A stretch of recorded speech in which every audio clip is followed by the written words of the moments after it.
So now that we talked about the requirements for getting set up with financial services providers and payment services providers within the US, I wanted to talk about how Stripe and Shopify payments differ from traditional or underwritten merchant services accounts that are underwritten up front. The model that Stripe and Shopify payments have is what's called a payment facilitator model, or otherwise known as a PayFac. So what that means is that Stripe's set up as a master account, and then every client that they board below them is what's called a sub-account. I remember back now in 2010 when I used to work at Wells Fargo that Stripe was like a 10 or 20 person company. They cut their teeth and really were well known because it was just very easy to onboard with them. And so as a payment facilitator, your risk is underwritten up front, so Stripe is the one that's managing the risk below them, but they can board essentially at will. As you notice, again, it's very easy to get set up with Stripe. I can open a Stripe account today, test Sandbox, get into the actual system, and it may take me 5 to 10 minutes to be able to accept payments. It's very simple. And so that is the attraction with Stripe. And so when you're looking at it from the Shopify payment side, same thing. Stripe is actually the back end of Shopify payments. So they're under the hood, and the way that they board clients and do everything is the same exact way that Stripe would do, because Stripe is the back end. The other piece is that very simple and easy access to the APIs. If you're not only using Shopify, you can access Stripe's APIs very simply and integrate at ease. So everything is really self-serve, where you don't need a human being, as I mentioned before, to interact or go through the process with you.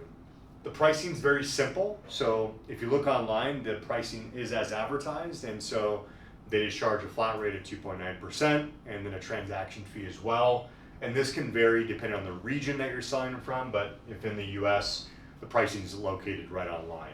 But the problem is that once you get set up with Stripe, and we've seen it more and more and more, is that you can have significant issues as you start to scale, or let's say you're a high-risk business that maybe you're selling medical products or you're selling things of high-risk nature, whether it's Nutra, whatever it may be, they can post-underwrite it. And so what that means is that they can stop you at will. And so you can be scaling, then one day all of a sudden they'll want to do a review.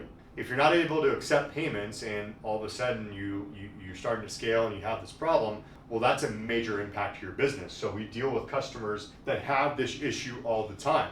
So that is the major downfall in Shopify payments and some of the payment facilitator models that are out there that are really just automated onboarding. So why are we seeing this change?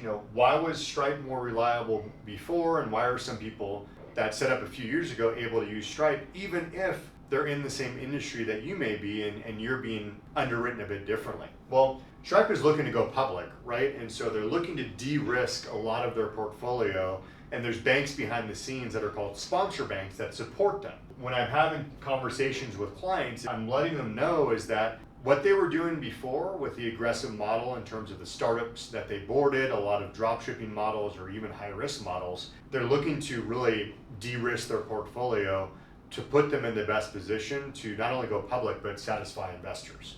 That gives you an idea of what the payment facilitator model is in comparison to what's called a traditional merchant services account. A traditional merchant services account is almost flipped a little bit on its head. So what are some of the common things that a merchant services provider or traditional bank provider can do? They can do simple pricing. So the one thing, again, I used to work for Wells Fargo Bank, which was supported by First Data, and there's multiple different pricing options. So they have flat rate pricing, they have what's called interchange pricing, they have different tiered pricing available. It just depends. And so sometimes that simple pricing was never really available with a traditional merchant services provider. It's starting to become a lot more simpler today, depending on the organization that you deal with. So if you're looking to set up with a merchant services provider, this isn't the norm. If you're in a high risk industry, if you're doing drop shipping, it's just gonna take time. If you got a good packet of information, like we mentioned before, you got the KYC and you got the KYB information that we requested, that is gonna be a week, sometimes a 2-week time frame. A lot of times there's more questions asked. It's also important to have a business plan, and I think that's one of the things here that we're going to talk about a little bit later, is that we actually offer templated business plans for financial services providers and traditional merchant services providers, and even Stripe when they ask for the information.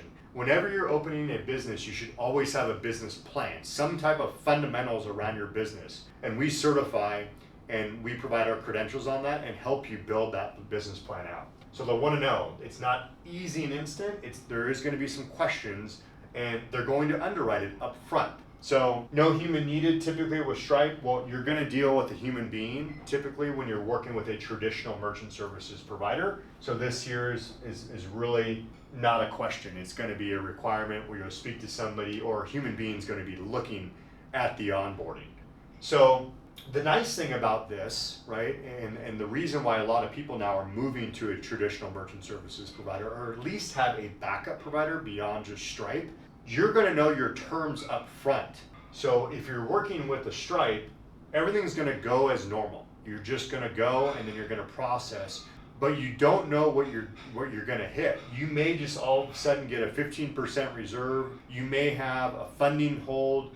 You may have some sort of check or verification that happens post sales, which leads to uncertainty. So if I'm looking at this, I would rather be certain, right? So when I'm dealing with a merchant services provider or payments, which is really the backbone of everything I do, is to make money and accept payments with ease and simplicity. If this gets stopped for whatever reason, or if I'm not certain, that always is going to be in the back of my head. So we do this as well. We have providers that are specific towards different verticals. We have providers that are more friendly towards drop shipping. We advocate on your behalf to get you the best terms possible so you can scale with ease. You're not concerned, you're not worried. And that's something with a merchant services provider that you'll get, even though it may take longer to board. You're going to be able to know with certainty and speak to a human being that, hey, if there is an issue, why is there an issue? Because I was told this, right? So there's some difference here. So this is ease and upfront, it's simple, but if you want certainty, particularly if you're selling internationally or if you're a non-US citizen, you want to look at a merchant services provider as well. So hopefully that gives you a great detail in terms of the differences between Stripe and how their behaviors are and Shopify payments, compared to a traditional merchant services provider that gives you a little bit more reliability, but there is some work required to get those approvals. So thanks for tuning in on this, and look to see you in the next module.